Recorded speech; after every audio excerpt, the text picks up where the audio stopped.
ঘটনাটা এটা তো সঠিক আমার জানা নাই।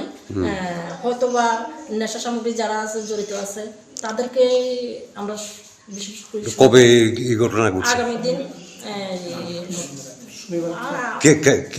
এটা কেমনে জানলেন এই বিষয়টা এরকম? কেমনে ফুলাফান যখন বিকালবেলা খেলতে আসছে তখন দেখে যে সামনের গেটের লক ভাঙা।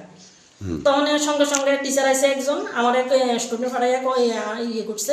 তখন আমি আইসি আইয়া দেখতে আসছি, ঠিক আমরা তখন ইয়ে করছি না, আমরা থানাতে ইয়ে করছি, থানা স্টাফ আইসে, আসার পরে থানার সঙ্গে আমরা স্কুল রুম থানাতে কি লিখিত দেওয়া হয়েছে? না, লিখিত দেওয়া হয়েছে না, তবে আজকে দেওয়া। আমি দায়িত্ব নেওয়ার পর এই প্রথম এরকম ঘটনা ঘটেছে। আসলে ব্যাপারটা খুবই দুঃখজনক। আমাকে আমার বিদ্যালয়ের এসএমসি চেয়ারপারসন ফোন করে জানায় যে এরকম ঘটনা হয়েছে।